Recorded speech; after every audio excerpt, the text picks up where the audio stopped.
So you may have heard of the words financial independence or financial freedom before, especially if you are subscribed to my channel. I decided to do a 4-part series all about financial independence or financial freedom. This would be a 4-part series to break down what financial independence means and how you can get there. So today's part 1 is all about the definition of financial independence, and I will also talk about some pros and cons to this financial independence idea or movement. In part 2, I will cover the different approaches to financial independence, so approaches such as lean FIRE or coast FIRE or fat FIRE. In part 3, I will show you how to calculate your very own financial independent number. So exactly how much money will you personally need in order to be financially independent? And last but not least, in part 4, I will talk about some financial independence success stories. So people who have achieved this, are living this life now, and what exactly do their lives look like. And I will also discuss and provide some links to resources that you may find helpful to learn more about this movement. Of course, if this all sounds amazing and fabulous and exciting to you, then please do hit that like button down below. But also, if you're not already subscribed, then please do hit that subscribe button. I know that the vast majority of people who are actually watching my videos aren't subscribed. I would love to have you join this journey, so don't be shy. Now, I don't usually like Wikipedia for anything. I definitely don't go to them for definitions. But when looking up the best definition for financial independence, Wikipedia actually won. So I'm going to make an exception today. Financial independence is the status of a person having enough income or savings or investments to pay one's living expenses without ever having to be employed or dependent on somebody else for the rest of their lives. So when someone reaches financial independence, aka FI, they have the option to retire early, aka RE, and that's how this terminology came together of FIRE. So FIRE is financial independence, retire early.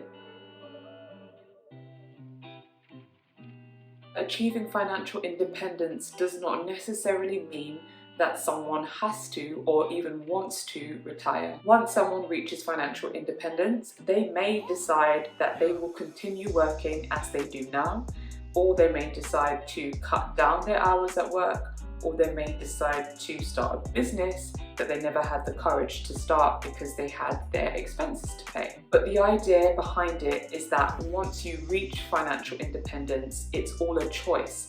You don't have to work, you choose to work. Back in 1992, which was actually the year I was born, a book called Your Money or Your Life was written by Vicky Robin and Joseph Dominguez. I hope I'm pronouncing his name correctly. This book provided a roadmap to financial independent thinking. However, when this book was released, it didn't immediately become a bestseller or a huge success. In recent years, however, this financial independent movement has picked up speed, so this book has become more popular even though it was published back in 1992. When someone is trying to achieve financial independence, there are generally a few guidelines that they follow in order to obtain the goal. These can include having a high savings rate. So for instance, between 50 to 70% of their income they would save or invest every single month. It also include frugal living, so cutting back on expenses as much as possible, sometimes being super cheap and minimalistic.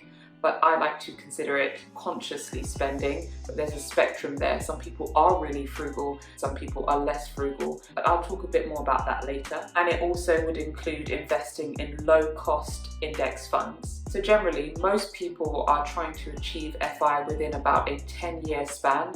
So from starting their FI journey, they are planning to reach the goal within a 10-year time frame. However, this can differ. Some people want it a lot less than 10 years, so they could be working to a 5 or 7 year time frame.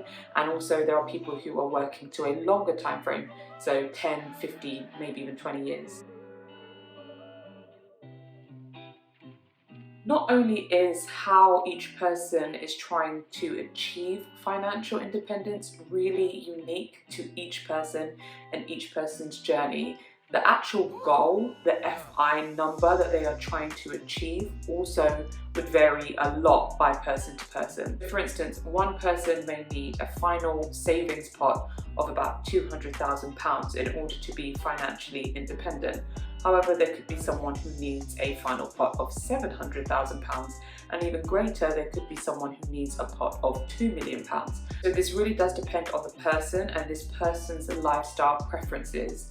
So once they reach FI, are they interested in living a luxurious life? Do they want fancy cars, fancy holidays, fancy restaurants, the rest of it? If that's the case, then they are probably looking for a much larger pot than somebody who wants to live a fairly average life. So middle of the road, they want a few nice holidays a year, but they don't have to be super lavish. They want a nice car, but they don't want the top of the range. There are also those people who are looking for a more frugal financial independence life. So they want to achieve financial independence to have no money worries, but they're not looking to blow money fast or live a high life. They just want to be able to cover their basic expenses and live a fairly simple life. A person's FI journey can also vary depending on what FI means to them. Does achieving financial independence actually mean that they retire early? So FIRE, are they looking to achieve financial independence and stop working completely? Or are they looking to achieve financial independence and cut back at work?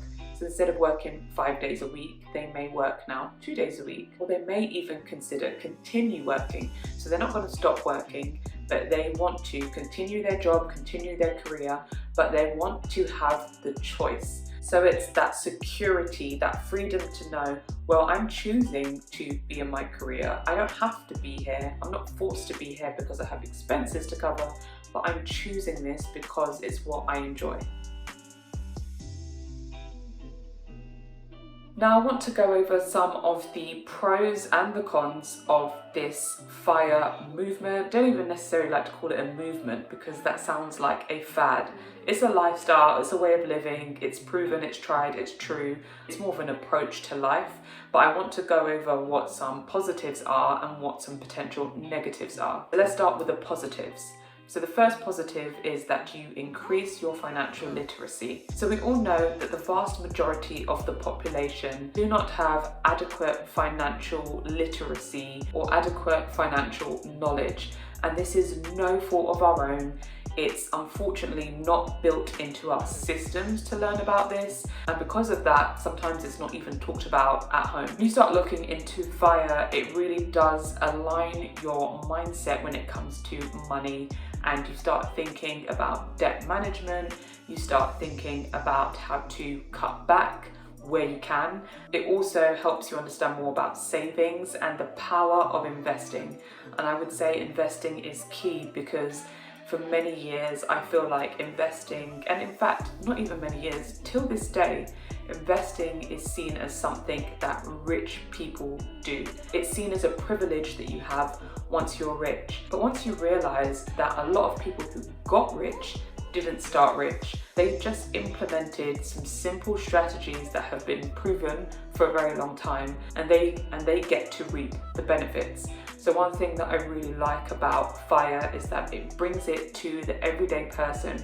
You don't have to be rich, you don't have to be on a super high salary to achieve FI or to be on a FI journey, but it allows you to start understanding the concepts and the principles behind effective money management and how to have your money work for you. The second thing is financial security. So of course, as you are working your way towards FI, you're going to have more savings and more investments, hopefully on a monthly basis. So you're going to just see that cushion underneath you get fatter and fatter and fatter.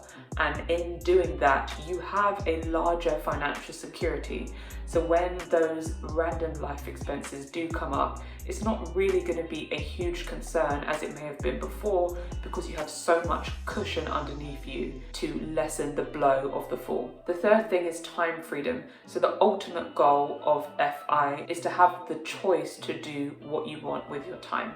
So you may, as I said before, decide to continue working or whatever else it may be, but you may also decide that you want to reduce your hours and say, okay, I'm going to work 3 days per week and I'm going to have 4 days per week with my family and my friends, and that is the choice that I make because I have the freedom to choose what I do with my time. And number 4 is breaking the mold. So for me, this is a huge one, and that's because I don't like this idea, and I think I've said this before on my channel, but I really don't like this idea that we are told basically one way of living. We start work at a certain age and we retire at a certain age, and that's just how it goes. I don't like this idea. One thing that I love about FIRE is it completely breaks that mold. It's no longer saying, yes, this is the trajectory of your life and this is how it's going to happen.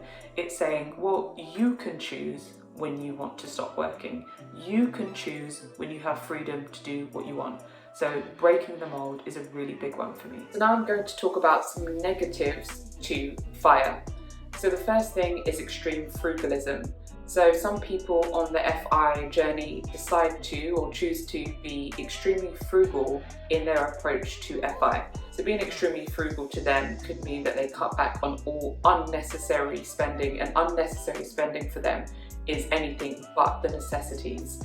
I personally think this is a really dangerous and slippery slope, because if you only spend on the necessities and you don't have any money to enjoy life or make some mistakes here and there, you're going to be very hard on yourself and probably cause yourself some mental health issues. I have seen some people in the past who have discredited the FIRE movement or the FIRE approach just because they decided to be extremely frugal.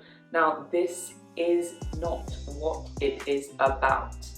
If you want to be extremely frugal, then yes, the choice is yours. If you were extremely frugal anyway, then it makes sense for you to be extremely frugal to be on the F.I.R.E journey. But if you weren't, and you like to go out to eat and you like to go on holidays, etc., then you should continue that on your F.I.R.E journey. So one thing that I like to say is that I am now switching to consciously spending. So yes, I do like to go out to eat, and yes, I do like to go on holidays, but I may decide to cut back in other areas so that I can afford to do these things and invest at the same time. A second negative to FIRE are the FIRE definition snobs. Now, what I mean by this is that there are some people who are on a journey, on a financial independence journey, and they think that the way that they have defined it for their life should be applicable to everybody else. People that feel that their definition is superior to others and will shout it loud and proud and even discredit how others are trying to do it. That is not what this is all about. This is all about your journey. What works for you, what works for your family, what works for your lifestyle, what works for your goals. So yes, you can look at the guidelines, yes, you can look at the definitions, but you need to ultimately tailor them to you so that they are personal. And a third negative is the FIRE obsession. So yes, I will admit that once you first start learning about FIRE, it almost feels like you found a secret key buried 6 feet underground, and you're unlocking a secret door and you've just found $10 million behind it. Okay, maybe that's an exaggeration. It can almost feel like you found a secret to life that you just didn't know about before. Now, although that's great, it's important to not be obsessed with it. Yes, do your research, yes, make your plan and everything like that, but don't become so obsessed that you just don't enjoy life. And any obsession becomes unhealthy. So it's about finding a nice balance between learning and educating yourself, but also still enjoying life outside and away from FIRE. So that's it for part 1 of this FIRE series. If you have enjoyed this video, then please do hit that like button.